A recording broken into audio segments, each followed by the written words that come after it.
qaar ka mid ah shacabka ku dhaqan caasimadda Hargeysa oo la hadlay telefishinka qaranka Soomaaliland ayaa soo dhaweeyay safarka madaxweynaha Soomaaliland ee dalka Sacuudiga oo kaga qayb galay gudashada waajibaadka xajka ee sanadkan kadib markii uu martiqaad rasmi ah ka helay boqorka dalka Sacuudiga waxayna tilmaameen muhiimadda safarka madaxweynaha iyagoo soo dhaweeyay in markii ugu horeysay madaxweynaha Soomaaliland iyo wafdigii uu hogaaminayay ay dalka kaga baxeen baasaboorka Soomaaliland waxayna ku tilmaameen waji cusub oo saaxiibtinimo iyo xiriir oo bilaabmay dalalka Soomaaliland iyo Sacuudiga. horta guud ahaan safarka madaxweynuhu Sacuudiga ku tagay wuxuu ahaa safar aad muhiim ah.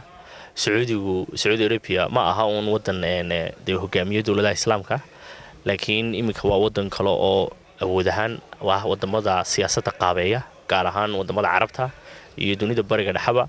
inaguna hadii aynu nahay Somaliland gaar ahaan guud ahaan Soomaaliduba Saudi Arabia waa meel il dhaqaale muhiim ah oo ay leeyihiin dadka Soomaalidu gaar ahaan Somaliland sanad walba xoolo gaadhay ilaa 3 milyan oo neef baa inaga tagay Saudi Arabia, waana xoolo wax badan ka bedela nolosha dadka reer Somaliland gaar ahaan dadka reemiga oo aad laf dhabarta ummadeena. marka laga yimaado safarka madaxweynaha horta waxa muhiim ah dadku inay fahmaan Saudi Arabia kaalinta uu maanta ka taagan yahay adduunka, xiriir inuu la yeelano Saudi Arabia sidii muhiimka inoogu tahay.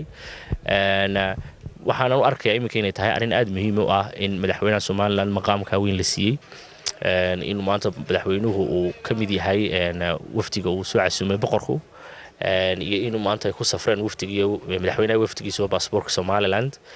waa talaabo muhiim ah, waxay tusaysaa in xiriirka aynu la leenahay dalka Saudi Arabia uu kobcayo oo yahay talaabo weyn oo muhiim ah oo qaaday. talaabada horeysay uu qaaday madaxweynuhu inuu go'aan ku qaato inuu baasaboorka Somaliland ku tagaa waxay ahayd mid aad u Somaliland faa'iido ugu leh. insha Allah waxaan rajaynaynaa in shacabkuna ku xigi doonaan. dalka Sacuudiga wuxuu ka mid yahay dalalka ugu saameynta badan dalalka Khaliijka. siyaasadda maanta bariga dhexe ka socotana waxa uu ku leeyahay role aad u miisaan weyn, runtii oo aan la dafiri karin indhahana laga qarin karin.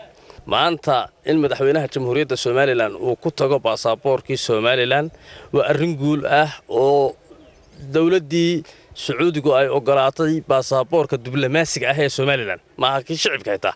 baasaboorka diblomaasiga ah ee Somaliland in ogolaanshihiisa uu ku tago madaxweynaha Somaliland waa arrin aad iyo aad u weyn, waa arrin ka timid maaha shaqaalaha iyo madaxda qarankaasi leeyahay, waa arrin ka timid amiirka dalkaasi uu leeyahay.